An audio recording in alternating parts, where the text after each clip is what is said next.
La Inquisición. La Iglesia la inventó para salvar almas humanas, sin embargo acabó produciendo un sufrimiento humano inenarrable. La palabra Inquisición conlleva imágenes de tortura y crueldad. La tortura se utilizaba simplemente para sonsacar confesiones.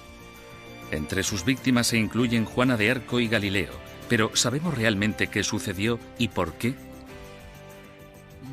Básicamente, todo lo que se ha afirmado sobre la Inquisición es erróneo por defecto. Y es erróneo porque nunca hubo acceso a la realidad que se escondía detrás de la Inquisición. La Inquisición. Ciudad del Vaticano, octubre de 1998. En una petición de examen de conciencia sin precedentes y en honor al año Jubileo 2000, el Papa Juan Pablo II convoca a un tribunal especial de historiadores y académicos para celebrar un simposio sobre lo que él mismo denominó una fase tormentosa en la historia de la Iglesia, que hoy en día se conoce como la Inquisición. Para ayudar al tribunal en su investigación, el Papa anuncia la apertura pública de los archivos secretos de la Inquisición, unos archivos que habían estado fuera del alcance de los académicos durante casi 200 años. El pontífice, de 79 años de edad, se enfrenta así a una de las cuestiones más cruciales en su trayectoria. ¿Debería la Iglesia Católica pedir disculpas por los pecados cometidos durante la Inquisición? El tema es un polvorín de controversia, incluso entre los historiadores. Yo creo firmemente que esta disculpa era innecesaria, porque la Iglesia no fue responsable de la mayoría de las persecuciones que hemos tenido en el pasado europeo. La Iglesia sí tiene alguna responsabilidad desde un punto de vista histórico. Fuera lo que fuere lo que la Inquisición hizo mal, no se puede decir que no fuera responsabilidad del papado. Todos los académicos deben afrontar una cuestión central y perturbadora. ¿Cómo pudo una institución como la Iglesia convertirse en el instrumento a través del cual se destruyeron miles de vidas humanas durante 6 siglos? La primera respuesta implica comprender que nunca hubo una única y todopoderosa Inquisición, sino más bien instituciones independientes en España, Portugal e Italia. Lo que compartían era un oscuro y perpetuo miedo, el miedo a la herejía religiosa.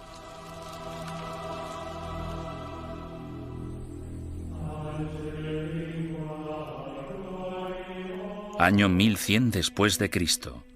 El corazón de la Alta Edad Media. Una frágil alianza de reinos y provincias, conocida como el Sacro Imperio Romano, ocupa gran parte de lo que hoy conocemos como la Europa moderna. Tras la conversión del emperador Constantino al cristianismo y durante casi 800 años, la religión considerada antaño como una secta insurgente se convirtió en la única fe legal, penetrando en todos los niveles de la vida personal, social y política. El cristianismo latino-europeo simbolizaba no solo la fuerza civilizadora en un mundo bárbaro, sino también la promesa de la salvación después de la muerte. El clero y los ciudadanos vivían temerosos del duro juicio de Dios. Con todo, seguía habiendo disidentes que se atrevían a desafiar la sagrada doctrina cristiana. La Iglesia tachó a estos rebeldes de pecadores o herejes. El estar equivocado en relación al dogma de la Iglesia no te hace hereje porque existen muchos dogmas religiosos. Lo que te convierte en hereje es que las autoridades eclesiásticas te informen de que no estás en lo cierto e insistir en tus convicciones ante esa autoridad. La palabra herejía proviene del latín airesis, que significa elección. Alrededor del siglo XII, herejía cobra un significado mucho más amenazante. Se convierte en un peligro mortal para la sociedad y para el hombre en una traición a Dios. Según el derecho civil, los criminales acusados de traición serán castigados con la muerte y sus bienes serán confiscados. ¿Qué otro motivo es necesario para que aquellos que ofendieron a Jesús, Hijo del Señor, sean expulsados de la comunión cristiana y privados de sus bienes? Papa Inocencio III. A pesar de la posición inamovible de la Iglesia en considerar esto un delito, los grupos de pensamiento libre siguieron emergiendo e insistiendo en interpretar a Dios a su manera. Entre dichos grupos se encontraban los valdenses, predicadores itinerantes que erraban por el sur de Francia y el norte de Italia, viviendo en apostólica pobreza. El atractivo de los valdenses parece que fue su visión de un cristianismo simplificado, de la habilidad de todos para predicar si se poseía la inspiración del Espíritu, sin importar si se era clérigo o no. La Iglesia insistía que cualquiera que quisiera dedicarse a la predicación pública debía ser acreditado por el obispo de su diócesis. Cuando los valdenses se negaron a dejar de predicar, el Papa Lucio III emitió un edicto, conocido como Bula Papal, que tachaba el movimiento de hereje y excomulgaba a todos sus seguidores. La herejía se contemplaba como una amenaza a la comunidad cristiana. Era algo que podía perturbar a la gente, y no solo perturbar, sino que podía enajenar a toda la sociedad de la fe. Por eso era tan importante luchar contra ella. Los valdenses fueron suaves en comparación con los herejes más radicales, los cátaros. Los cátaros veían su fe como la única verdadera y se mostraban completamente hostiles ante la Iglesia establecida, a la que consideraban perniciosa. Los cátaros llamaban a sus sacerdotes perfecti o buenos cristianos. Comprometidos con una vida de estricta abstinencia, los sacerdotes no podían mentir, blasfemar, comer carne ni mantener relaciones sexuales. Acusaban a la Iglesia organizada de abusar cada vez más de su poder clerical. La austeridad de los perfecti cátaros parecía, en comparación, sumamente atractiva. En ese sentido, era una vergüenza para la Iglesia que existiera un grupo capaz de vivir realmente de acuerdo con la fe de Cristo y sus apóstoles, mientras que los abogados y administradores de la Iglesia vivían como grandes príncipes. Alrededor del siglo XIII, Europa era un foco de herejía. Al sur de Francia floreció el catarismo. La tensión aumentó hasta que una conspiración cátara asesinó a un representante papal que predicaba en la región del Languedoc en el año 1208. Ultrajado, el Papa Inocencio III reclamó una nueva cruzada en contra de los herejes. Lo que hizo fue básicamente pedir a la nobleza del norte de Francia que se trasladara al sur del país y que convenciera a los nobles de la región, que no perseguían al movimiento cátaro, de que lo hicieran y que propiciaran las condiciones adecuadas para erradicar a los cátaros del mundo rural. El Papa denomina esta guerra santa contra sus semejantes cristianos la Cruzada Albigense, en honor a la catedral francesa de la ciudad de Albi. Las atrocidades que cometieron sus cruzados del norte se convirtieron en legendarias. Los perfecti cátaros, fácilmente identificables por sus atuendos negros, eran asesinados en el acto. Los perfecti no intentaron esconderse, en parte porque la muerte les liberaba de este terrible mundo material en el que el dios mezquino les había sumergido. Tenían una tímida tendencia al martirio. Sin embargo, tras años de matanzas, los astutos perfecti decidieron desprenderse de su atuendo distintivo y camuflarse gradualmente.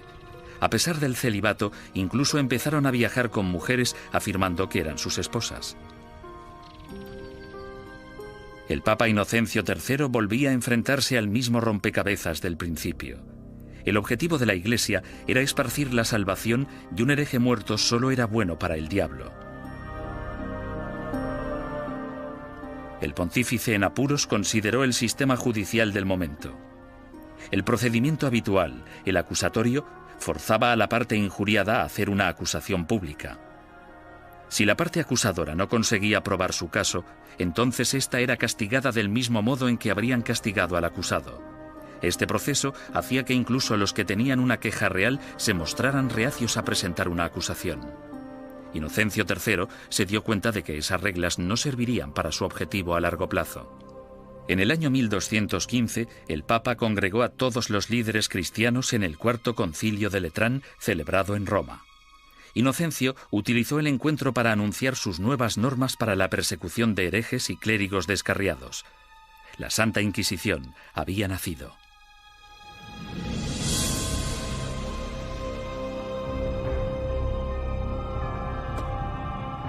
El sistema de la Inquisición suponía una innovación maravillosa y se asemejaba bastante al Tribunal Popular de nuestro sistema, que emite una causa probable y una acusación.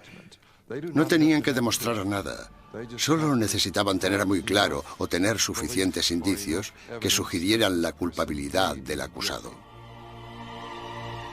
El proceso inquisitorial de Inocencio III daba la potestad al investigador de construir un caso completo, recogiendo a escondidas las opiniones de la gente de la comunidad.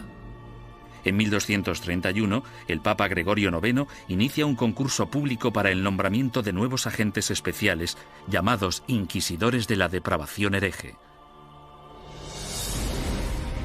Es el amanecer de la Inquisición medieval, que empieza con una venganza. El objetivo de la Inquisición es acabar con la herejía, y acabar con la herejía significa acabar con los herejes. El Papa Inocencio III fracasó en su intento de eliminar a los cátaros, la secta más poderosa del sur de Francia. Sin embargo, en 1231, su sucesor, el Papa Gregorio IX, tramó un plan para volcar todo el poder del nuevo sistema legal de la Inquisición contra ellos. El Papa nombró a muchos sacerdotes y frailes inquisidores y los mandó a tierras germanas y francesas para que acabaran con los criminales religiosos. Los herejes que rehusaron retractarse de sus creencias y continuaron predicándolas fueron quemados en la hoguera. Si fracasaban, los herejes iban al infierno. El objetivo de todo esto era salvar a tanta gente como fuera posible, pero había que hacer ciertas cosas si se querían salvar muchas vidas. El Papa Gregorio pronto se percató de que encontrar a un buen inquisidor era muy difícil. Los más entusiastas a menudo eran fanáticos fuera de control. Conrad de Marburg, el más célebre de los primeros inquisidores, convenció a Gregorio IX de que había descubierto una secta secreta alemana llamada los luciferinos. El modus operandi de Conrad consistía en reclutar a una pandilla de linchamiento, arrestar a los supuestos herejes y ofrecerles dos opciones: retractarse o arder vivos.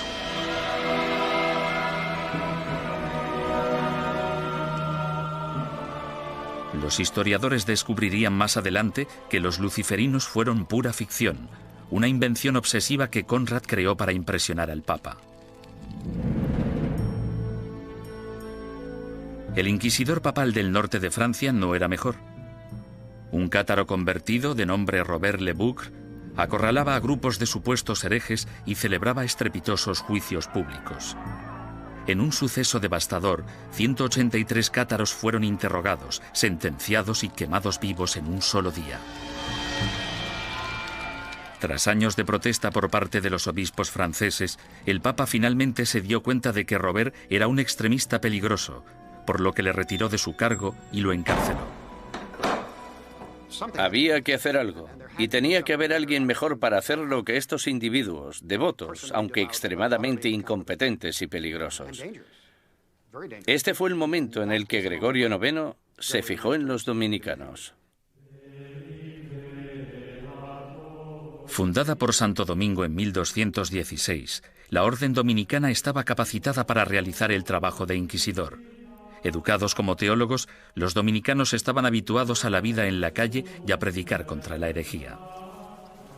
A mediados del siglo XII, Gregorio IX ordenó a 4 docenas de inquisidores dominicanos que buscaran y procesaran a los cátaros, los valdenses y a los demás grupos herejes. El pontífice anunció de forma oficial a sus obispos la llegada de los inquisidores a los burgos y pueblos de Francia, Italia, Alemania y España. Ordenamos que se les reciba amablemente y que se les trate con honor, dándoles buenos consejos, ayuda y apoyo, de tal modo que puedan realizar la tarea que les ha sido encomendada. En esta carta, Gregorio IX pedía a sus obispos mucho más que simple hospitalidad. En su búsqueda de herejes, los inquisidores papales necesitaban confiar en información interna, rumores y otras habladurías recogidas gracias a una red informal de clérigos informadores que trabajaban como espías.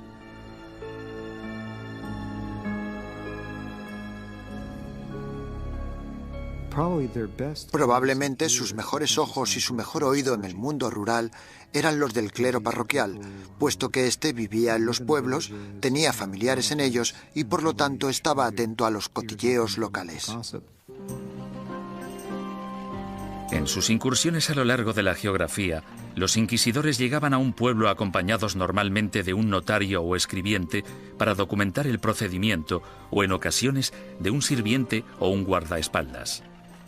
Entonces, el párroco reunía a los habitantes del pueblo para que escucharan al visitante predicar sobre los pecados y los peligros de la herejía. Una vez terminado el sermón, el inquisidor anunciaba un período de gracia durante el que cualquiera que hubiera cometido herejía podía confesar sus pecados a cambio de un trato clemente. Los que temían ser acusados o habían cometido herejía y tenían remordimientos de conciencia debían actuar durante el período de gracia, porque si lo confesaban después de dicho período, es decir, después de que se iniciara una investigación sobre ellos, la confesión no se consideraba tan sincera como si la hubieran hecho durante el período de gracia. Unas semanas más tarde, el inquisidor anunciaba el fin del período de gracia, momento en el que se iniciaba la fase más nefasta del edicto de fe. Desde ese momento, cualquier acusado se convertía en víctima de interrogatorios o arrestos. Y dado que la información siempre se daba en secreto, el inquisidor animaba a todos los buenos ciudadanos a que denunciaran a cualquier vecino que creyeran que podía ser hereje. El objetivo de las inquisiciones generales, de los edictos de gracia y los edictos de fe, era conseguir que entrara y saliera tanta gente como fuera posible de la oficina del inquisidor. Y para ello utilizaban el miedo, el terror y el interés propio. El inquisidor debía tener al menos 2 testimonios incriminatorios antes de poder seguir adelante. En ocasiones, los sujetos víctimas de investigación no sabían que eran sospechosos hasta el día que les convocaban. Durante el procedimiento inquisitorial, la mayoría de las pruebas se recopilaban antes de que tuvieras conciencia de que había una investigación en marcha. Cuando te informaban del caso, la investigación ya había finalizado. Bastante diferente al sistema actual. Conscientes del peligro de las acusaciones falsas o maliciosas, los inquisidores intentaban diferenciar las mentiras de la verdad. Cuando hacían subir al estrado a un acusado por primera vez, le hacían nombrar a todos sus enemigos. Si alguno de esos nombres coincidía con cualquiera de los nombres de la lista de testigos, el inquisidor debía desestimar ese testimonio. Sin embargo, las protecciones legales se acababan aquí. El acusado nunca llegaba a saber el nombre de quienes le acusaban, ni tampoco los motivos por los que se le acusaba. Era muy complicado demostrar tu inocencia una vez acusado por los inquisidores. Incluso los sospechosos que confesaban haber cometido herejía no podrían reconciliarse con la Iglesia hasta que dieran nombres e información de otros supuestos herejes. Si obstaculizaban la investigación, se arriesgaban a sentencias de cárcel y a perder todas sus propiedades. Si no cooperabas, los inquisidores podían reducir tu ración de comida y encadenarte a la pared. Por tanto, el principal método para conseguir que la gente confesara era simplemente encerrarlos durante largos periodos de tiempo y dejarles reflexionar. ¿Cómo llevaban los inquisidores su trabajo tan en secreto? Han sobrevivido algunos manuales prácticos dándonos una aproximación fascinante a ese período.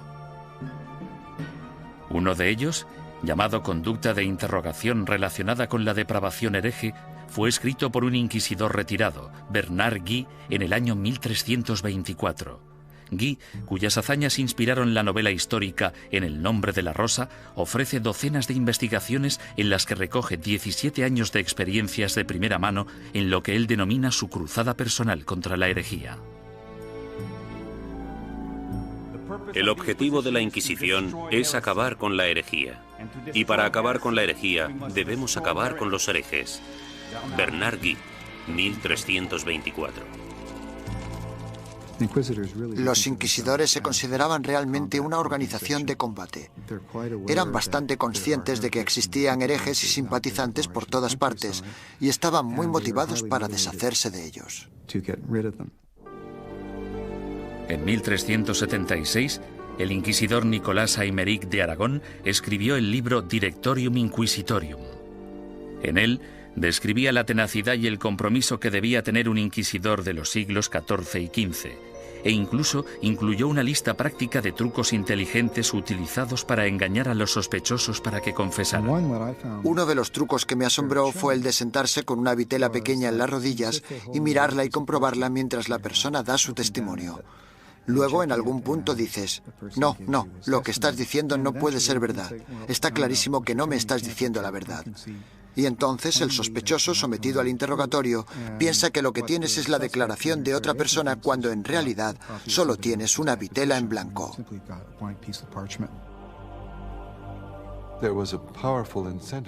Los inquisidores estaban altamente motivados para llegar hasta la verdad como fuera.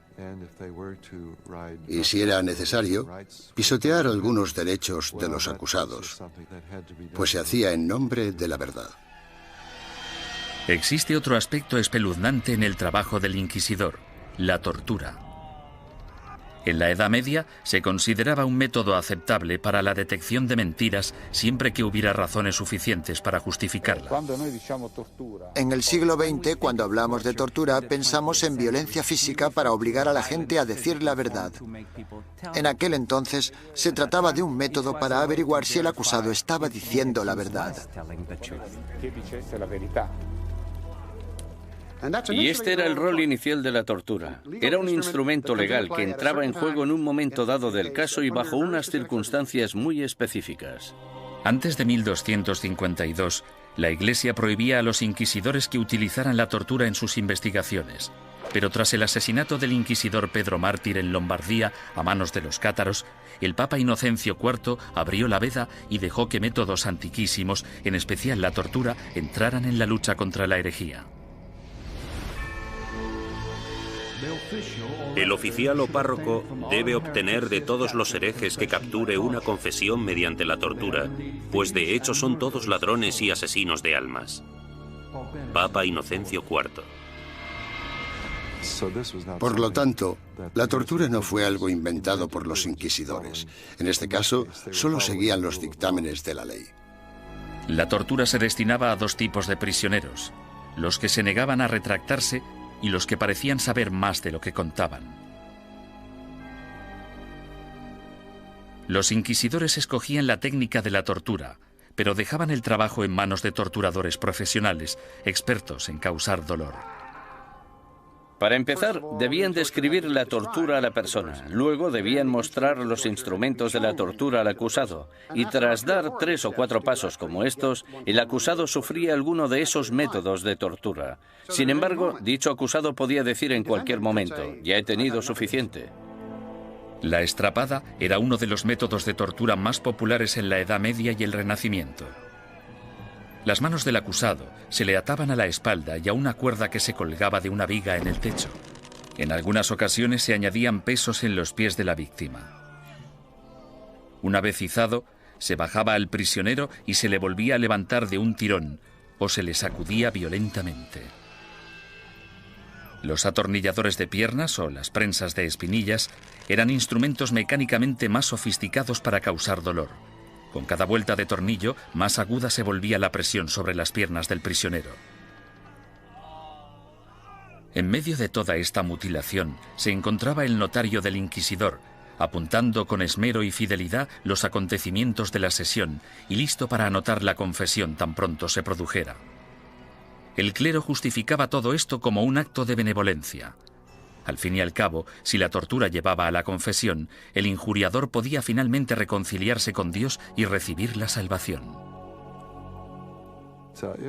Si la confesión se realizaba durante la tortura, el proceso consistía en liberar al acusado de los instrumentos de tortura y permitir que se recuperara. Luego se le repetía la pregunta para comprobar si el acusado solo se había dejado llevar por el miedo al dolor o si realmente había dicho la verdad. Con todas esas técnicas a su disposición, no resulta sorprendente que los inquisidores fueran convincentes en casi un 90% de los casos. ¿Podía la herejía estar realmente tan extendida? ¿O eran los inquisidores los que utilizaban su poder para asustar a la gente y obligarles a hacer confesiones falsas? En mi opinión, uno de los mayores problemas a la hora de trabajar con los informes de la Inquisición es determinar hasta qué punto podemos creer nada de lo que está escrito en ellos, porque los inquisidores, si querían, podían hacer confesar casi todo a cualquiera. Aunque para los culpables de herejía, lo más temido era el día del juicio. No podías hacer nada para huir de ellos, porque estaban obligados a ejecutarte. Durante los siglos XIII y XIV, los inquisidores papales siguieron su camino por el sur de Europa, recogiendo acusaciones e investigaciones de herejes. Estos sacerdotes se veían como soldados de primera línea de Dios, en guerra por la salvación de las almas, pero dejaban atrás un campo de batalla repleto de bajas.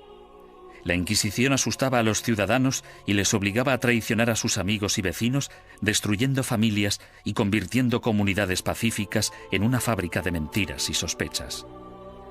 A lo largo y ancho del Sacro Imperio Romano y de los reinos y principados de Europa, los ciudadanos esperaban el Sermo Generalis o el juicio del proceso inquisitorio. Los castigos o penitencias iban desde el azotamiento público al encarcelamiento o a los trabajos forzados. A menudo se obligaba a los convictos a llevar ropa distintiva para hacer pública su vergüenza. Lo habitual es que llevaran una cruz amarilla en sus ropas, una en la parte delantera y otra en la espalda, y tenían que llevarlas siempre que salieran a la calle. No podían ocultarlas con nada, y si se caían se suponía que debían reponerlas. Los que iban marcados con la cruz amarilla se convertían en parias de la comunidad, pero su destino era clemente comparado con las penitencias que sufrían los herejes reincidentes, es decir, los que se retractaban y luego volvían a sus viejas costumbres. Su castigo era la ejecución. El derecho canónico, sin embargo, prohibía a los miembros del clero participar en cualquier juicio de sangre, por lo que los inquisidores entregaban a los herejes condenados a las autoridades civiles. Los inquisidores derramaban algunas lágrimas de cocodrilo y decían algunas palabras con la esperanza de que las autoridades civiles mostraran clemencia con esa gente. Sin embargo, su mayor deseo era que los condenaran a la hoguera. Cuando la Inquisición entregue a los culpables de herejía al poder civil, el magistrado de la ciudad deberá hacerse cargo de ellos en el acto y, en un periodo máximo de 5 días, deberá ejecutar las leyes hechas contra ellos. Papa Inocencio IV, 1252. Una vez completado el juicio Sermo Generalis, las autoridades laicas escoltaban a los condenados hasta un emplazamiento alejado de las calles de la ciudad. Allí los ataban a estacas de madera apuntaladas sobre toneladas de leña. Los inquisidores nunca acudían a estas ejecuciones. Se te permitía hacer la última confesión a un sacerdote si lo deseabas. Sin embargo, puesto que estabas bajo la custodia del poder laico, no podías hacer nada para escaparte de ellos porque estaban obligados a ejecutarte. Quemar en la hoguera es una de las sentencias de muerte más horribles que se puedan imaginar. Las llamas podían tardar horas en consumir por completo al condenado. Si la víctima estaba de suerte o sus familiares eran suficientemente influyentes, entre la leña se colocaba mucha madera húmeda para que generara mucho humo. La muerte por asfixia era preferible a la agonía de quemarse vivo.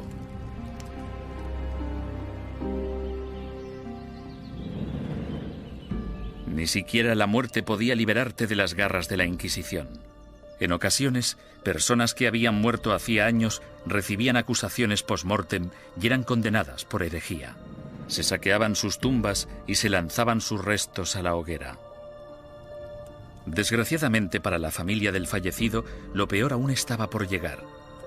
Las autoridades civiles confiscaban automáticamente todas las propiedades de los herejes fallecidos, dejando desvalidos a sus esposas e hijos sin importar su lealtad religiosa. La mañana siguiente a una ejecución a menudo atraía a los coleccionistas de reliquias, basureros que acudían con sacos a barrer las cenizas en busca de piezas de cadáveres. En la mayoría de los casos no se trataba ni de necrófagos ni de locos. Normalmente eran los que creían que aquellos que morían ejecutados eran mártires y merecían ser venerados. Mucha gente pensaba que los herejes eran buenos cristianos y los inquisidores gente malvada, por tanto podía darse un contraataque. El siglo XIV fue testigo del punto más álgido de la campaña de la Inquisición. Gracias a su inmenso poder, la Iglesia combatía la traición con la misma dureza incluso contra sus propios rangos. Cuando un grupo de franciscanos decidió desvincularse de la orden y llamarse a sí mismos franciscanos espirituales, el Papa Juan XXII les acusó de abandonar los ideales de su fundador, San Francisco de Asís, y ordenó a la Inquisición que acabara con ellos. Tras quemar en la hoguera a 4 líderes franciscanos espirituales en Marsella el año 1317, la mayoría de los rebeldes restantes volvieron a la orden original. Durante los 150 años de la Inquisición papal de Gregorio IX, los principales movimientos herejes, los cátaros y los valdenses, fueron virtualmente erradicados de la Europa occidental. Al reducirse el número de herejes, parecía que la Inquisición acabaría desapareciendo por completo. Sin embargo, el negocio de la cacería y el castigo de brujas resucitó el proceso con una venganza durante el siglo XIV. Se consideraba herejía, puesto que se creía que para conseguir poderes, el hechicero debía renunciar a Dios y a su bautismo. Es decir, que debía romper un contrato y rendir algún tipo de homenaje al diablo para poder conseguir esos poderes. El diablo nunca da nada a cambio de nada. La política corrompió los primeros casos de brujería. En 1307, Francia se encontraba casi en bancarrota tras una serie de fracasos bélicos. Su rey, Felipe el Hermoso, envidiaba las riquezas y las propiedades que poseían los caballeros templarios, una orden de poderosos monjes guerreros que se formó durante la primera cruzada a Tierra Santa. El rey Felipe los acusó falsamente de brujería, y durante los 7 años siguientes se torturaron y encarcelaron o quemaron en la hoguera a miles de templarios por toda Europa. Ningún historiador moderno cree que los templarios fueran objetivamente culpables de los cargos que se les imputaron: sodomía, adoración al diablo, herejía, etcétera, etcétera. En mi opinión, esto fue una verdadera manipulación cínica del proceso por parte de Felipe el Hermoso, y supone uno de los ejemplos más espeluznantes de hasta qué punto podían llegar a pervertirse los procedimientos inquisitoriales. Un siglo después, tras su triunfo sobre los ingleses en Orleans, Juana de Arco fue capturada y encarcelada por sus enemigos, que temían su creciente poder político. La entregaron al Tribunal Inquisitorial, organismo que utilizaron como instrumento en su contra. Los que acusaban a Juana defendían que las voces que ella consideraba su inspiración eran las voces del diablo y que sus premoniciones eran brujería. Juana fue condenada y murió en vehemente agonía. La nueva herejía de brujería diabólica parecía muy peligrosa tanto para la Inquisición como para las autoridades civiles, y engendró el manual práctico más relevante e influyente de todos. Publicado en 1486, Malleus Maleficarum, o El martillo de las brujas, proporcionaba apoyo teológico, consejos legales y varias técnicas para acusar, torturar y sentenciar a las brujas. Se trata de un documento infame, puesto que crea la imagen arquetípica de la mujer bruja, además de ser una de las obras de todo el mundo literario que muestra más abiertamente su misoginia. Cuando una mujer piensa por sí misma, solo piensa en cosas malas. Como son más débiles de cuerpo y alma, no resulta sorprendente que puedan sucumbir al hechizo de la brujería. Toda brujería procede de la lujuria carnal que en las mujeres es insaciable. Malleus Maleficarum. La historia ha demostrado que uno de los autores de Malleus Maleficarum, un inquisidor de nombre Heinrich Kramer, tenía ciertos problemas para controlar su propia insaciable lujuria carnal. En el año 1485, Kramer fue acusado de llevar a cabo una inquisición en la región de Innsbruck, lo que ahora es Austria. Él mismo se buscó los problemas porque la mayoría de los interrogados eran mujeres y las preguntas tenían relación con sus actividades sexuales. Alarmado por la manifiesta obsesión sexual de Kramer, el obispo ordenó que destituyeran al inquisidor y que liberaran a todos sus prisioneros. 2 años más tarde apareció Malleus Maleficarum. Nació de la frustración de Kramer por la experiencia de Innsbruck y de la furiosa misoginia que sufría. Durante los siguientes 200 años, el Malleus Maleficarum se convirtió en un bestseller y llegó a ser publicado en 4 lenguas distintas. Estaba destinado a convertirse en la principal fuente de inspiración de los cazadores de brujas laicos, católicos y protestantes que aterrorizarían Europa y Norteamérica durante los siglos XVII y XVIII. Durante el siglo XV, sin una nueva política ni postura por parte del papado, la Inquisición empezó a desvanecerse poco a poco. Por lo general, los tribunales inquisitoriales se mantenían en activo solo si un inquisidor en particular quería seguir persiguiendo la herejía. Si no quería, no pasaba nada. Y así fue como los tribunales fueron perdiendo fuerza. Sin embargo, en España, la astucia política del rey y la devoción de la reina se apoderaron del proceso inquisitorio e hicieron que su aterrador poder recayera en su propia gente. El número de personas que se quemaban vivas en una misma hoguera era pasmoso, incluso para los estándares actuales.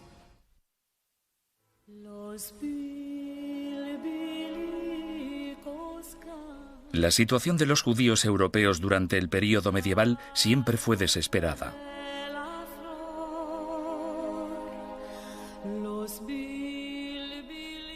Expulsados de una nación tras otra, a partir del siglo IV, algunos finalmente se establecieron en España.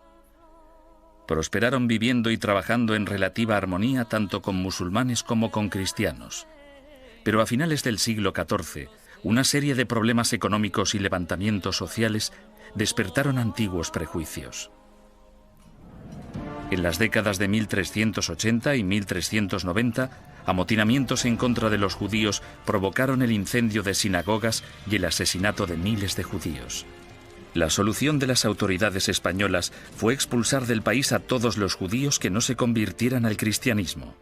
Muchos decidieron marcharse, otros, sin embargo, hartos de una persecución sin fin, optaron por abandonar la religión de sus antepasados para poder quedarse en España. La conversión en masa de los judíos el año 1391 en España es casi única en la historia judía. En muy pocas ocasiones se había conseguido que tantos judíos se convirtieran al mismo tiempo junto con sus rabinos y sus riquezas. Esto redujo en gran número la población de judíos en España. Debido, al menos en parte, a su antigua ética cultural de escolarización y esfuerzo continuo, estos nuevos cristianos, llamados conversos, prosperaron durante las décadas siguientes. Como judíos habría sido ilegal que realizaran ciertos trabajos o que ocuparan ciertas posiciones en el gobierno. Sin embargo, como cristianos las posibilidades abundaban. Desde los inicios de la historia de la conversión de los judíos, tenemos a conversos obispos, conversos ministros, conversos líderes financieros. Tenemos conversos ocupando las más importantes posiciones de la sociedad cristiana, porque esa era la ventaja de convertirse. Y fue precisamente esto lo que pudo originar las objeciones de los otros cristianos, que recelaban de la creciente relevancia de esa gente que anteriormente había sido judía. En tan solo unas pocas generaciones, miembros de la Iglesia Católica de España empezaron a acusar a estos nuevos cristianos de practicar secretamente la religión judía mientras mantenían una fachada apropiadamente cristiana. Este fenómeno judaizante era en parte verdad, puesto que algunos conversos, aunque se autoproclamaban cristianos, mantenían costumbres que habían heredado de sus antecesores. La dimensión de la llamada actividad judaizante era más de carácter cultural que religiosa. En otras palabras, realizaban ciertas cosas que sus padres y sus abuelos habían hecho y en las que no veían nada particularmente malo, como encender velas el sábado. Muchos de ellos creían que encender velas el sábado no tenía nada inherentemente conflictivo con el catolicismo.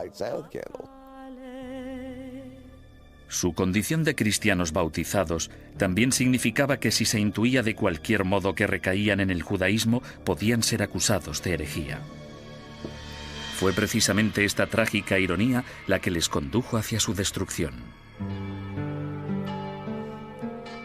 Con el matrimonio en 1469 de Fernando de Aragón e Isabel de Castilla, se unieron los dos reinos más poderosos de la península ibérica. Los consejeros dominicanos de Isabel pronto la convencieron de que la actividad judaizante suponía una amenaza mortal para el catolicismo en España y que una Inquisición podría ser la única solución. Si el clero pedía una Inquisición, no era solo porque fueran fanáticos, sino porque sabían perfectamente que detrás de ellos tenían a muchos seguidores muy fieles que tenían conciencia del problema tal y como lo percibían. El rey Fernando, astuto estratega político, vio que una alianza con la Iglesia Católica podía beneficiar a España en muchos sentidos. Aparentemente, Fernando tenía otros planes en mente. Apoderarse de las riquezas de los conversos. Había grandes cantidades de dinero esperando, encerradas en los cofres de los poderosos conversos, comerciantes y nobles. Y Fernando se propuso hacerse con ellas y lo consiguió. El primer paso del rey Fernando fue ponerse en contacto con el Papa y expresarle su preocupación por el problema judío de España. Es enorme el daño que los cristianos sufren con el contacto, las relaciones y la comunicación con los judíos, que siempre intentan de un modo u otro seducir a los leales cristianos y apartarlos de nuestra santa fe católica. Fernando el Católico. Bajo la presión del insistente rey español, el Papa Sixto IV emitió una bula papal que instauraba una inquisición para erradicar la depravación hereje en España y que iba dirigida a los conversos judíos. Esta nueva Inquisición española fue algo completamente distinto a todos los demás tribunales inquisitoriales anteriores. Sus normas garantizaban que el rey Fernando, y no el Papa, controlaba todos y cada uno de los aspectos de sus actividades. El tribunal de mayor grado, llamado la Suprema, consistía en 6 o 7 hombres nombrados personalmente por el rey. Solo un miembro, el inquisidor general, era nombrado oficialmente por el Papa, y aún así, este tenía que haber sido nombrado antes por Fernando. Aunque os guste el título de inquisidor, somos yo y la reina quienes os hemos nombrado, y sin nuestro apoyo muy poco podéis llevar a cabo. Rey Fernando. Esto significa que el Estado empieza ya en la Inquisición española a tener cierto poder de control sobre la institución. Esto no era así en la Edad Media. El 6 de febrero de 1481 se celebró el primer auto de fe en Sevilla. En este acto, que se convertiría en el símbolo de la Inquisición española, un centenar de hombres y mujeres conversos fueron acusados de practicar secretamente la religión judía y juzgados ante la Iglesia. 6 de ellos pagaron el más alto precio. Fueron quemados en la hoguera. En mitad del auto siempre se celebraba una ceremonia. Los dominicanos elegían a sus mejores oradores, los que tenían la voz más fuerte, y en ocasiones los sermones duraban media hora, 1, 2 horas. Los participantes eran despojados de toda dignidad. Se les afeitaba la cabeza, desnudaban a las mujeres y a los hombres, se afeitaba la barba a los hombres. En España, la virilidad de un hombre residía en su barba, por lo que afeitarla resultaba muy desagradable. La idea de la ceremonia era humillar a los penitentes y mostrar a la congregación cuál era el castigo por cometer herejía. Incluso los que no habían recibido mucha educación o no estaban interesados en las sutilezas teológicas, ni muy seguros de los credos y las plegarias que recitaban, sabían perfectamente qué sucedía en cada momento en un auto de fe. Era un espectáculo aterrador cuyo objetivo era poner unos límites en la mente de las personas sobre lo que podían decir, pensar y creer. Durante el primer año desde su establecimiento, 1.500 conversos acusados de judaísmo fueron juzgados y otros cientos condenados a muerte. La cantidad de personas que se quemaba en una misma hoguera era pasmosa incluso para los estándares actuales. Se quemaron 28 personas de una sola vez, en otra ocasión 70 personas, y en el mayor auto jamás celebrado se quemaron 109 personas en una misma hoguera. A diferencia de los herejes medievales que se atrevían a predicar sus ideas en público, el judaísmo secreto era, por definición, una actividad clandestina que se llevaba a cabo a puerta cerrada. Los vecinos podían decir que habían visto a un individuo leer un libro que probablemente era judío solo por el hecho de ver a alguien mirando un libro pequeño, que podría ser el libro de las horas. O podían decir que habían oído a alguien cuchichear una plegaria que seguro que era judía.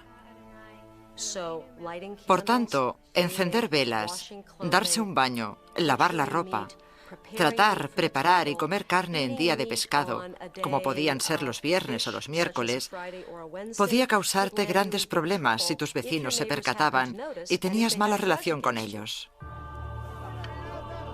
Las acusaciones provocaban más acusaciones. Algunos conversos se delataban a sí mismos con la esperanza de limpiar su historial y frustrar así el ataque de sus enemigos. Sin embargo, solo se podía conseguir una penitencia clemente si se hacía una confesión completa, y eso significaba dar los nombres de compañeros herejes. La única forma de escapar de todo eso era escoger nombres de otras personas de la comunidad. Esto recuerda mucho a los Estados Unidos de los años 50 y al pánico rojo que provocó la creación del Comité sobre Actividades Antiamericanas. Fue aquí donde se produjeron tantas tragedias. Gente inocente de todos los cargos podría, bajo tortura y pena de muerte, haber dado nombres sin pensar, solo para ser liberados. Si consideramos a Fernando e Isabel como los arquitectos de la Inquisición española, su contratista fue sin duda Tomás de Torquemada, el primer inquisidor general. A partir de 1490, Torquemada redactó minuciosa y sistemáticamente reglas que todavía conservamos en papel para guiar a los inquisidores, incluyendo el más mínimo detalle sobre lo que debían o no debían hacer. Y como consecuencia, podemos considerarle el fundador de la Inquisición. No hay ninguna duda de que Torquemada presidió la Inquisición durante su período más sanguinario y que ejerció mucha influencia sobre la corona. A pesar de que se le ha retratado de todos modos, desde un loco hipnotizador hasta un monje siniestro y obsesionado por el sexo, los historiadores saben muy poco sobre él. Era el típico teólogo fanático, antisemita y extremadamente hostil a los conversos. Era un hombre que concentraba toda esa intolerancia y ferocidad tan característica de los primeros inquisidores. Podemos estar de acuerdo o no con él en que los judeoconversos debían ser perseguidos y condenados. Pero en mi opinión, Torquemada insistió mucho en las normas de procedimiento correcto para el sistema inquisitorial. Sin embargo, se calcula que durante los 20 años de mandato de Torquemada como inquisidor general, 2.000 personas perdieron la vida y otros miles fueron castigados.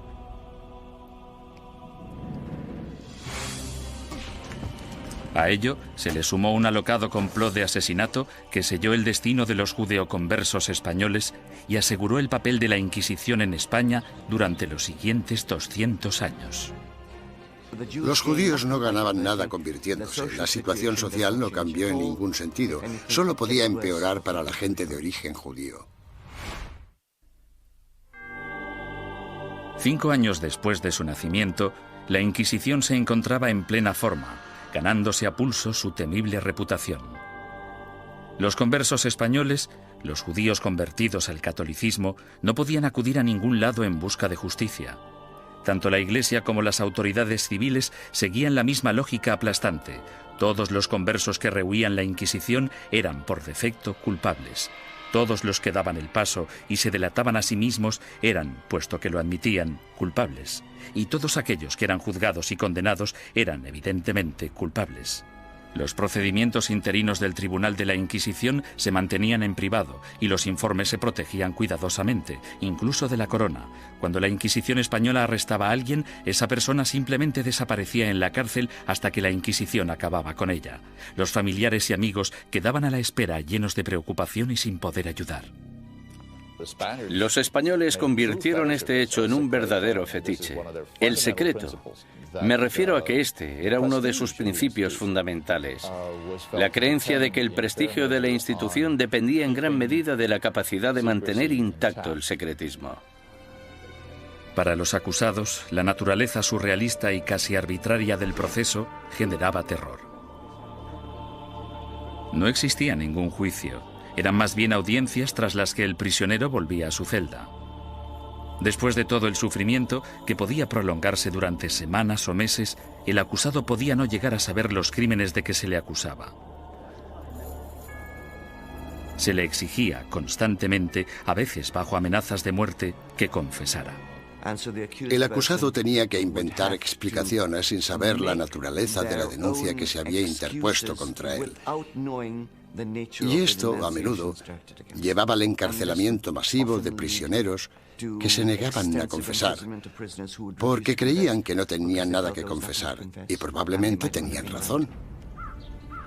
El 15 de septiembre de 1485, algunos conversos furiosos decidieron tomarse la justicia por su mano.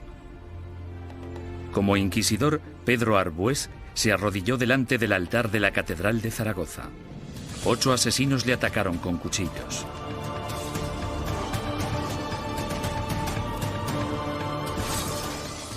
Arbués murió al día siguiente, y con él la esperanza de todos los conversos españoles, pues el desdichado complot hizo que los judíos perdieran la simpatía pública para siempre y garantizó a la Inquisición un lugar en la sociedad española durante las generaciones venideras.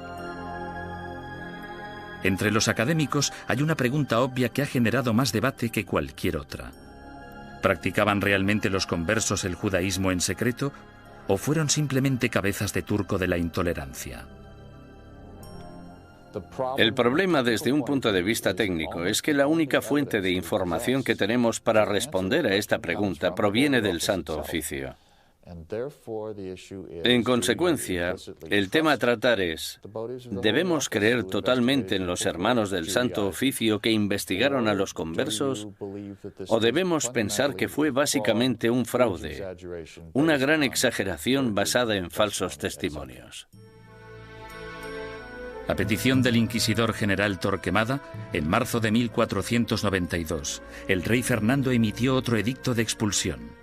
Se daba a los judíos 4 meses para aceptar el bautismo o abandonar España. Durante los meses siguientes, casi la mitad de la población judía de España, unas 40.000 personas, abandonó el país. Los demás se quedaron y se convirtieron al cristianismo. Simplemente cayeron en la misma trampa que habían tendido a sus antepasados judíos hacía 100 años. Por tanto, los judíos no ganaban nada convirtiéndose. La situación social no cambió en ningún sentido. Solo podía ir a peor para la gente de origen judío. No lloréis a vuestra partida, pues vosotros tenéis que beber vuestra propia muerte de un sorbo, mientras que nosotros tenemos que quedar atrás, entre esta gente malvada, recibiendo la muerte de ellos cada día. Juan de León, judío español converso. En 1499, la orden de expulsión se amplía para incluir a todos los musulmanes no convertidos de España. Durante los casi 25 años siguientes, una serie de rebeliones, expulsiones y bautismos forzados generan otra clase social de nuevos conversos al cristianismo, los moriscos. Lo que tenemos aquí es el mismo escenario que el de los conversos. Un grupo de gente que pertenecía a otra cultura y a otra religión y que ahora eran teóricamente cristianos. Esta era una situación hecha a medida que la Inquisición utilizó para apartar a los musulmanes y hacerles practicar el cristianismo. Las persecuciones de moriscos se triplicaron durante los siguientes 100 años. Sin embargo, estos no pudieron o no quisieron adaptarse. Finalmente, en 1609, las autoridades españolas decidieron que los moriscos eran imposibles de convertir y los expulsó a todos. El odio por la Inquisición española era tan intenso entre los musulmanes como entre los judíos. En su intento de conservar el catolicismo como la única religión de España, la Inquisición española encarceló a ciudadanos inocentes, confiscó propiedades, destruyó familias y mandó a miles de personas a la muerte. Lo que no utilizó muy a menudo, según los historiadores, es lo que la ha hecho tan famosa: la tortura. Una de las cosas que se han podido afirmar con seguridad gracias al reciente estudio de la Inquisición es que la tortura se utilizó en muy pocas ocasiones en dicha institución. La tortura se utilizaba única y exclusivamente para sonsacar la confesión, y una vez se había conseguido, la tortura cesaba. Los inquisidores se enfurecían si sus subordinados torturaban a individuos demasiado viejos, demasiado enfermos, leprosos o supuestos enfermos mentales. Tampoco querían que se torturara a niños. Pero no importa la poca frecuencia de uso, la Inquisición tenía reglas concisas sobre cómo ejercer la tortura. A los prisioneros, ya fueran mujeres u hombres, se les desnudaba. Solo se les cubría sus partes íntimas. No todo el clero de entonces practicaba el celibato, y todos los que lo practicaban no eran capaces de contemplar una escena de estas características una y otra vez sin sentir el más mínimo arrebato de sadismo o satisfacción sexual. Decir que esto podía prolongarse durante siglos es no comprender en absoluto la naturaleza de la sexualidad humana. La garrucha, versión modernizada de la estrapada medieval, se convirtió en el método de tortura más común. El potro, probablemente el instrumento de tortura más famoso de todos, también era muy efectivo, aunque tenía algunos inconvenientes. Su uso no podía prolongarse porque una de las reglas vitales de la tortura era que la Inquisición no podía derramar sangre. Si se vertía una gota de sangre, la tortura debía suspenderse. La toca, o tortura con agua, se convirtió en la favorita de los inquisidores españoles. Durante el terrible sufrimiento, la boca del prisionero se mantenía abierta a la fuerza y se introducía una pieza de ropa por la garganta. Luego se vertía agua por la garganta, de modo que la pieza de ropa quedaba empapada y provocaba al prisionero violentos espasmos. Durante la Inquisición española, la tortura no podía aplicarse más de 3 veces y nunca durante más de 15 minutos. Las afirmaciones que hacían los prisioneros no eran legales, a no ser que las ratificaran 24 horas después, lejos de la sala de tortura. Hubo inquisidores que rompieron las reglas, aunque lo hicieron por ignorancia, más que por malicia.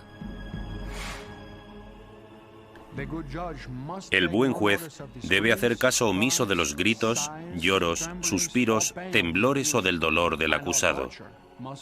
Y toda tortura debe realizarse con tal cuidado que el acusado no se vuelva loco, ni quede herido, lesionado ni indebidamente angustiado. J. Damunder, testigo ocular de las torturas. Se les pedía que siguieran las normas del libro, eso era todo. Yo no he encontrado, sinceramente, demasiados indicios de que se rompieran dichas normas.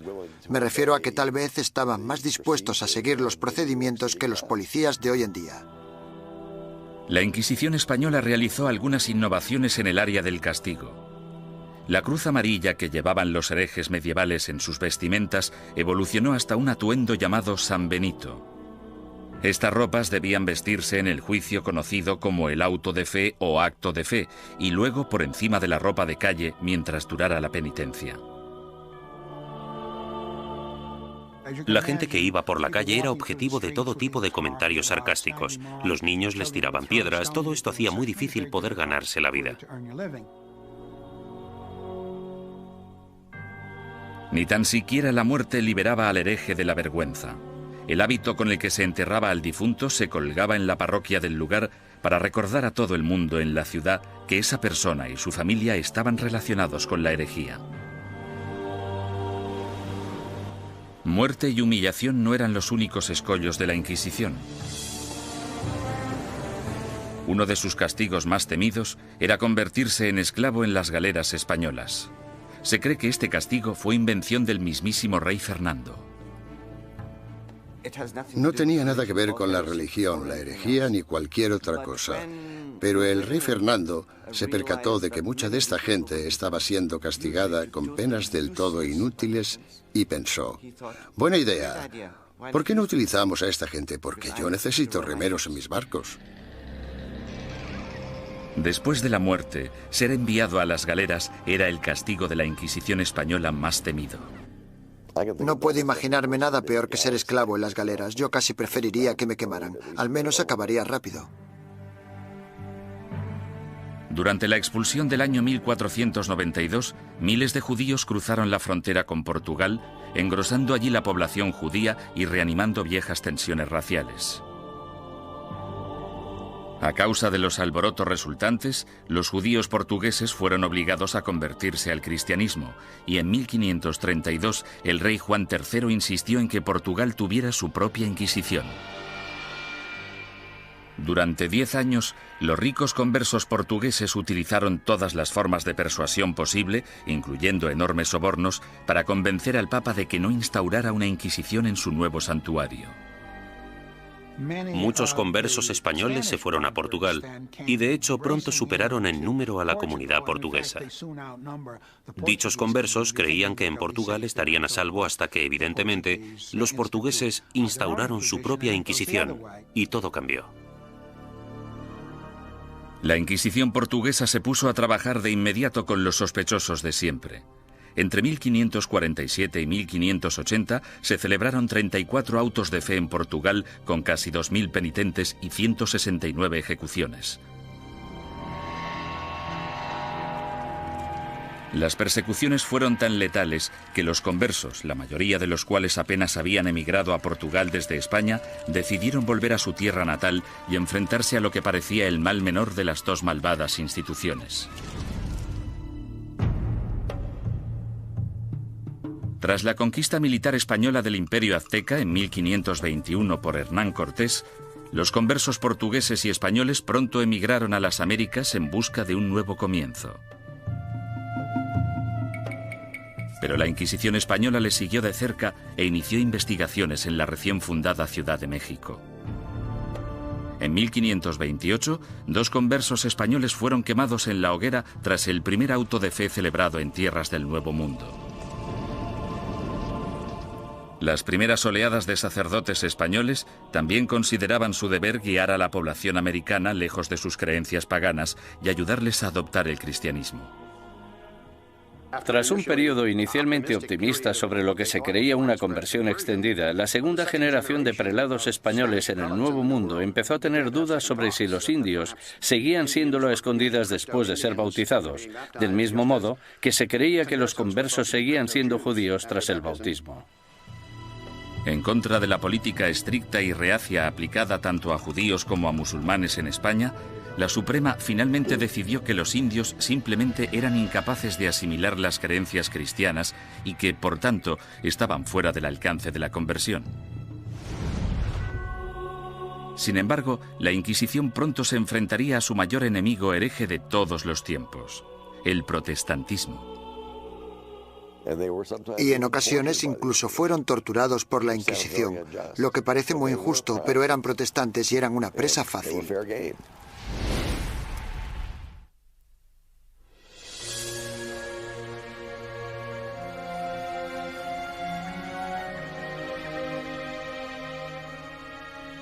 Al mismo tiempo que las inquisiciones española y portuguesa arremataban su azote contra los musulmanes y los judíos herejes, otra amenaza apareció en escena. En 1517, un sacerdote alemán llamado Martín Lutero dejó su famoso tratado, las 95 tesis, a las puertas de la iglesia de Wittenberg. Se trataba de un ataque acerbo a la Iglesia católica. ¿No es cierto que bajo el vasto cielo no existe nada más corrupto, más pestilente y más odioso que la corte de Roma? La que una vez tuvo las llaves del cielo, ahora es una especie de boca abierta hacia el infierno. Martín Lutero. La carismática protesta de Lutero evolucionó hasta convertirse en una auténtica revolución religiosa. El movimiento de la Reforma sacudió a toda Europa. Alrededor del año 1550, las coronas de Dinamarca, Noruega, Suecia y Finlandia ya se habían acogido a la nueva religión llamada protestantismo. El Papa estaba furioso.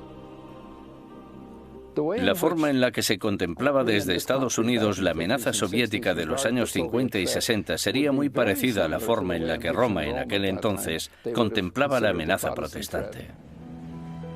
Con sus ajetreados puertos y su extensa red europea de comercio, era solo cuestión de tiempo que las ideas protestantes empezaran a viajar hacia la España católica.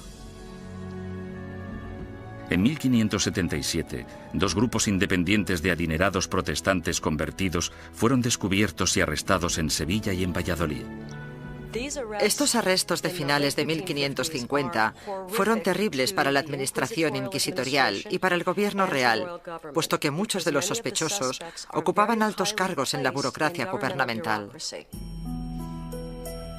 El descubrimiento de dos organizaciones protestantes en dos de las mayores ciudades de España causó oleadas de pánico por todo el país católico. El rey español Carlos V, que había dedicado los últimos 30 años a la lucha contra el protestantismo en Alemania, exigió una purga rápida y despiadada. Su aliado en Roma, el Papa Pablo IV, volcó todo el poder de la Iglesia en el ataque contra el protestantismo y emitió una bula papal sin precedentes en la que permitía a la Santa Oficina Española ejecutar a los ofensores que cometían un crimen por primera vez e incluso a los que se arrepentían. Según mis conocimientos, esta es la única vez en toda la historia de las Inquisiciones española, romana o portuguesa en que los acusados, que por primera vez admitían estar arrepentidos de sus errores doctrinales, eran igualmente condenados a muerte. La fiebre del antiprotestantismo llegó a todas las grandes ciudades de España. Fueron quemados en la hoguera sacerdotes, monjas, soldados ingleses e incluso 3 niños que murieron junto con sus madres. En poco más de 3 años, tras el descubrimiento de protestantes en España, el protestantismo se había eliminado por completo. Nunca reaparecieron. España se caracteriza por no tener protestantes. El sangriento ataque a los protestantes entre los años 1559 y 1562 también marcó el punto más álgido de la ceremonia del auto de fe en términos de asistencia, pomposidad y pura teatralidad. Anticipándose a los juicios de cientos de protestantes herejes, el inquisidor general Fernando Valdés se propuso deliberadamente modernizar el auto de fe de forma grandilocuente. Los costes aumentaron astronómicamente. Llevaron al tribunal inquisitorial a la bancarrota, de modo que tuvieron que ir reduciendo miembros y empezaron a amontonar prisioneros para poder conseguir un auto realmente bueno y tener suficiente gente para quemar en las ceremonias. España eliminó sistemáticamente a todos los protestantes. Sin embargo, los inquisidores permanecieron alerta ante cualquier amenaza hereje del exterior. A lo largo del siglo XVI, los viajeros protestantes que venían a España, incluso dignatarios extranjeros, cayeron en las despiadadas garras de la Inquisición. La Inquisición arrestó a marineros y comerciantes extranjeros.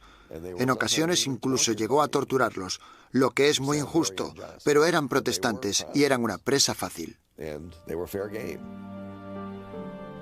Mientras que España parecía haber triunfado ante el protestantismo, no pudo hacer nada ante los efectos de otra de las invenciones alemanas, la imprenta.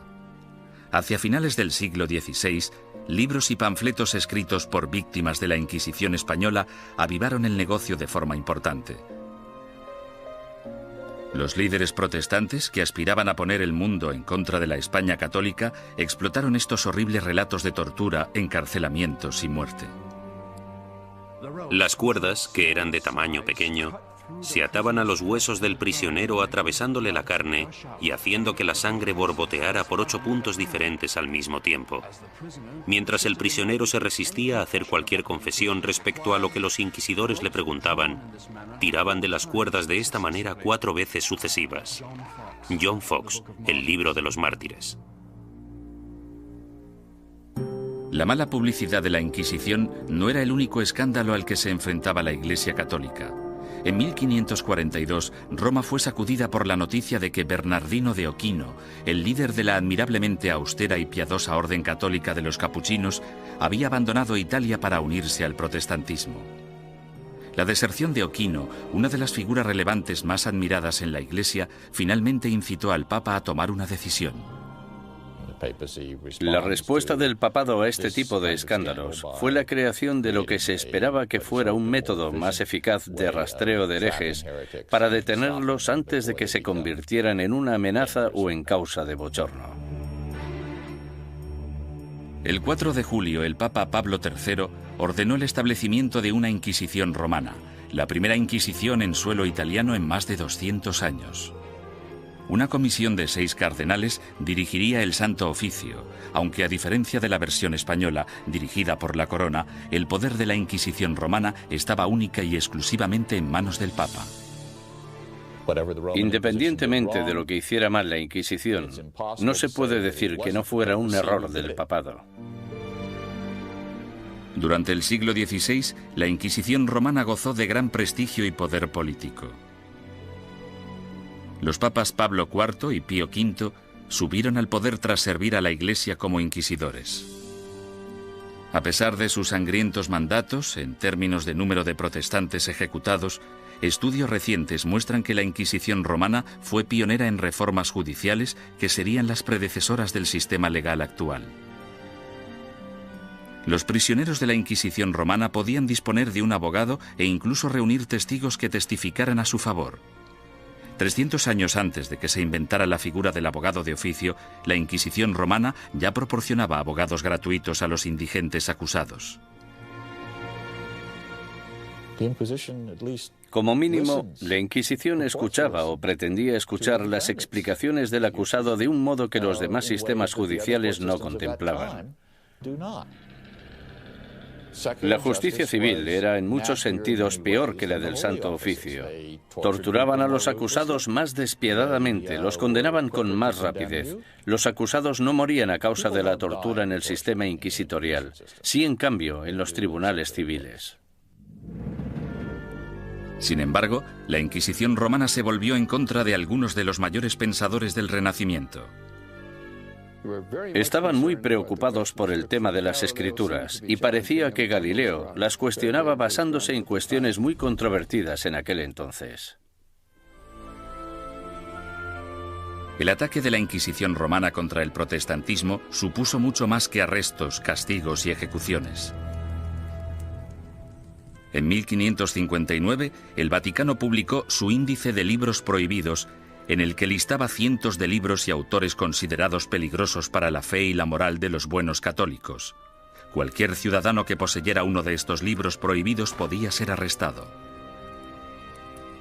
Algunos autores encontraron sus libros listados en este índice simplemente porque una o dos frases sueltas se habían considerado erróneas. Sir Thomas More, político inglés que irónicamente fue decapitado por su lealtad a la religión católica, también fue considerado un autor prohibido. En relación a ciertos pasajes de sus libros, el índice decía: podéis leer este libro, pero debéis saltaros este pasaje. Es cierto que mucha gente famosa aparecía en este índice y, por tanto, estaban prohibidos. Los historiadores cuestionan si dichos índices tuvieron algún impacto real. Hay literalmente miles de títulos en cada índice, y aparte de un grupo de inquisidores y de obispos, pocos sabían exactamente qué estaba prohibido. Con mis investigaciones he podido demostrar que en Cataluña, por ejemplo, nadie hacía caso al índice.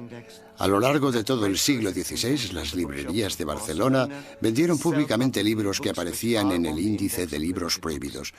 Simplemente fingían no conocerlo. Como instrumento de censura, el índice de libros prohibidos resultó ser algo de mucho ruido y pocas nueces. Sin embargo, no hay ninguna duda de que la Inquisición romana tuvo un efecto represivo sobre las ideas intelectuales y científicas y que destruyó las vidas y los legados de algunos de los mayores pensadores del Renacimiento. Giordano Bruno fue uno de los genios más excéntricos del siglo XVI. Medio filósofo, medio loco, su visión del cosmos, considerada inverosímil en su época, de hecho se anticipó a la concepción actual del sistema solar. Bruno era un visionario. Se consideraba casi una segunda reencarnación de Cristo, aunque de hecho tenía sus dudas sobre la divinidad de Dios, pensamiento por el que fue acusado. El tratado más famoso de Bruno, publicado en 1584, pronto le hizo merecedor de aparecer en el Índice romano. De título Sobre el universo infinito y los planetas, es una mezcla extravagante de misticismo y astronomía de Copérnico. Bruno lanzó la teoría de que existe vida inteligente en otros planetas situados más allá de las estrellas. Enseñaba que la unificación de todas las religiones, incluidas el Islam y el judaísmo, era la única salvación de la humanidad. Estas creencias herejes provocaron aversión tanto entre los católicos como entre los protestantes. En un periodo de tensión religiosa, las personas como Bruno representaban una amenaza enorme porque en realidad parecían desechar casi todos los pilares básicos del cristianismo. Durante 15 años, Bruno evitó cautelosamente la Inquisición romana, manteniéndose alejado de Italia. Sin embargo, en 1591, un rico mecenas le convenció para viajar hasta Venecia y una vez allí le traicionó denunciándole ante el Santo Oficio. El encarcelamiento y el juicio de Bruno duraron 7 años, durante los que el tribunal romano llegó prácticamente a implorarle que abandonara sus creencias herejes. Él se negó. Habría sido como repudiar toda su vida. En mi opinión, para un hombre como Bruno, que estaba completamente convencido de sus propios poderes, habría sido casi imposible actuar de otro modo. Tal vez vuestro miedo a juzgarme sea mayor que mi miedo a ser juzgado. Giordano Bruno. La obstinación de Bruno enfureció tanto al Papa Clemente VIII que él mismo le condenó a muerte. El 8 de febrero de 1600, Bruno fue conducido al campo dei Fiori, en pleno corazón de Roma, y fue quemado vivo. En la actualidad, una estatua en su honor, erigida en el año 1829, marca el lugar de los hechos.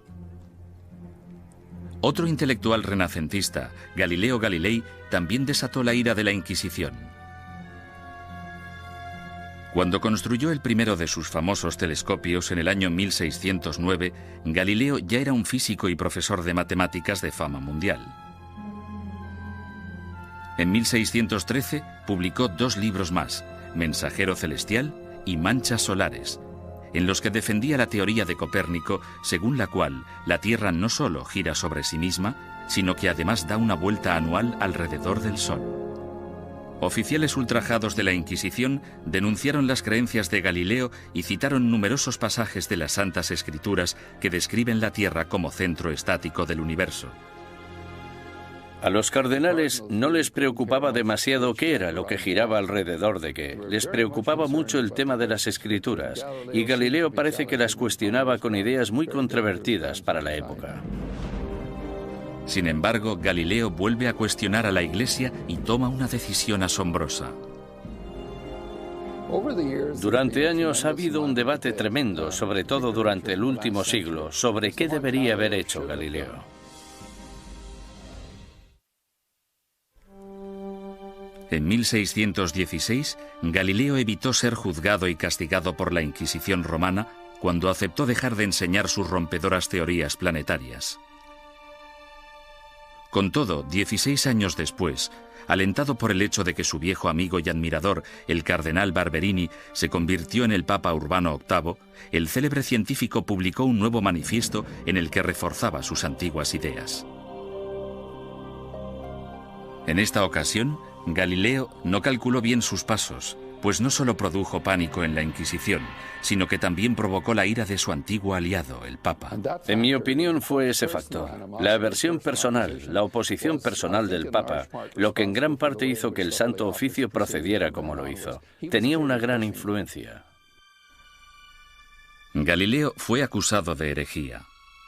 En enero de 1633, tras redactar sus últimas voluntades y su testamento, el astrónomo de 68 años viajó a Roma para enfrentarse a la Inquisición. Le hicieron todo tipo de preguntas. ¿Cómo escribiste un libro como este? ¿Por qué? ¿No defiendes en él una visión que ha sido tachada de contraria a las Escrituras? Galileo siguió manteniendo su inocencia, lo que probablemente no fue una buena estrategia dadas las circunstancias del juicio. Tras 3 meses de interrogatorio por parte de la Inquisición, en los que le amenazaron con torturarle, llegaron a un acuerdo. A cambio de retirar las acusaciones más graves, Galileo admitiría haber cometido un error y se declararía culpable de la ofensa menor que suponía haber defendido públicamente el copernicismo. El 21 de junio de 1632, en una ceremonia pública celebrada en Roma, pronunciaron la sentencia de Galileo y éste se retractó de sus creencias científicas. Con un corazón honesto y una fe sincera, yo renuncio, maldigo y repudio los errores y las herejías mencionadas. Galileo Galilei. Durante años ha habido un debate tremendo, sobre todo durante el último siglo, sobre qué debería haber hecho Galileo. Es importante recordar que si se hubiera negado a renunciar, si no hubiera aceptado la oferta, si hubiera dicho no, sigo creyendo en el sistema de Copérnico, podrían haberle ejecutado. Es bastante sencillo decir 200 años después no. Tendría que haber tenido coraje y haberlos desafiado y haberse dejado quemar en la hoguera. Después de haberse retractado, el Papa sentenció a Galileo a un castigo sin precedentes, volver a Venecia y permanecer bajo arresto domiciliario por el resto de su vida. El viejo científico murió silenciosamente 9 años después, a los 77 años. La leyenda afirma, sin embargo, que justo después de pronunciar su promesa forzada, Galileo susurró a un amigo: La Tierra se mueve a pesar de todo. En 1992, el Papa Juan Pablo II anunció oficialmente que la Iglesia se equivocó en 1633 al acusar al padre de la ciencia moderna de hereje. Es una lástima que no le escucharan, que no hubiera ningún teólogo en aquel momento capaz de entenderle. El error fue de los que juzgaron a Galileo.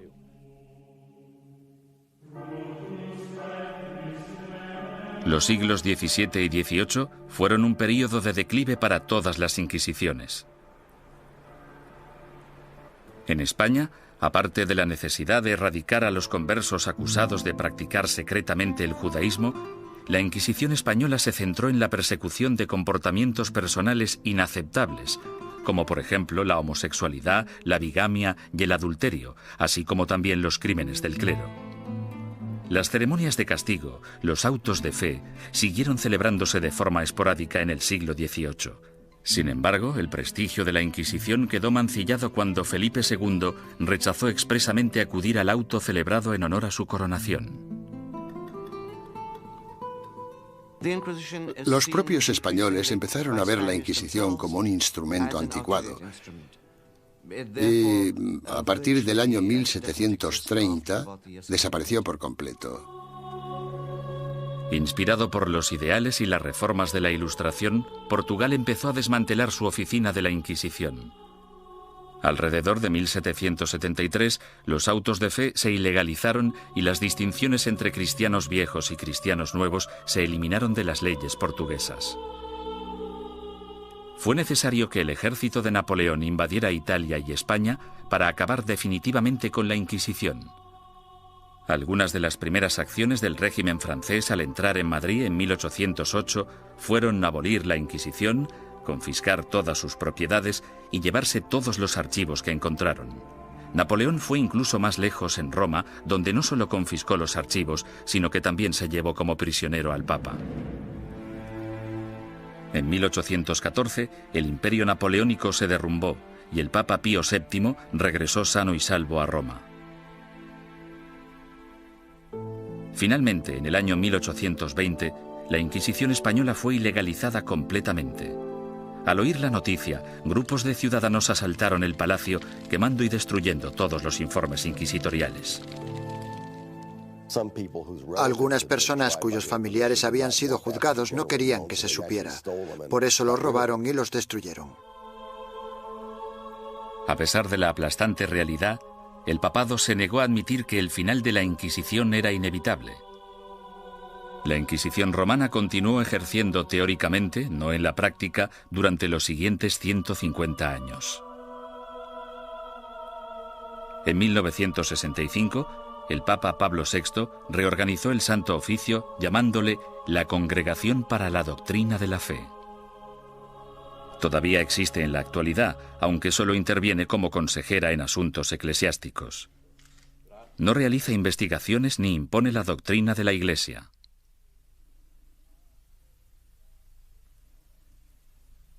Desde la caída definitiva de la Inquisición, son incontables los mitos y testimonios inexactos que han surgido sobre su objetivo y sus prácticas.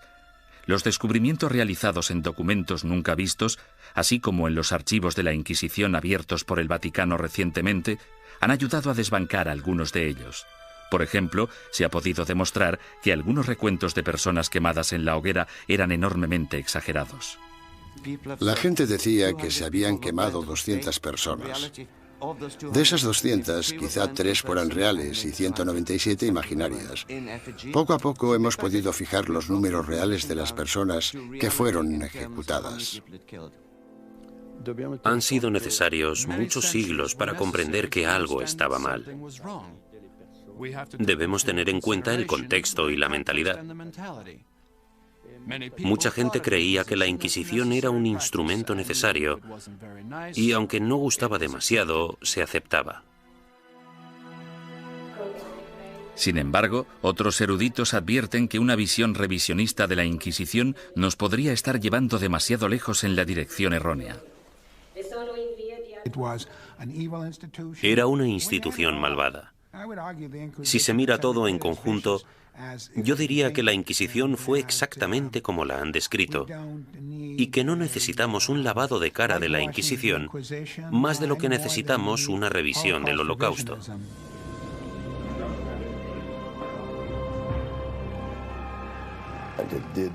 Torturó a gente, impuso fuertes castigos, quemó a personas. Había teólogos fanáticos en las Inquisiciones, había antisemitas en las Inquisiciones. Todo esto es innegable. Hay un hecho que la historia no puede negar. A pesar de que la Inquisición se concibió para el bien de la humanidad, acabó causando un dolor y un sufrimiento humano inenarrables.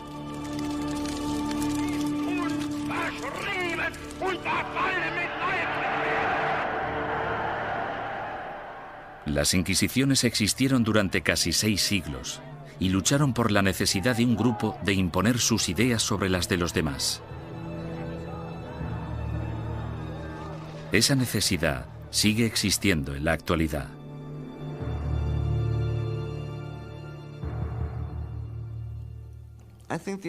Creo que la lección que debemos aprender de la Inquisición es que no debemos verla como algo único. Es un fenómeno recurrente que se ha dado a lo largo de la historia en todos los países, porque es un fenómeno natural. Es un fenómeno internacional. Es más, es innato en la condición humana utilizar las inquisiciones como método de imposición de nuestras preferencias culturales. El peligro siempre está al acecho. Cuando una sociedad se ve amenazada, sin importar si esa sociedad es una sociedad religiosa como la Iglesia Católica del siglo XVI o una nación-estado del siglo XX, cuando se desafía a una sociedad, el resultado más común es una respuesta violenta que a menudo no está reglada por la ley.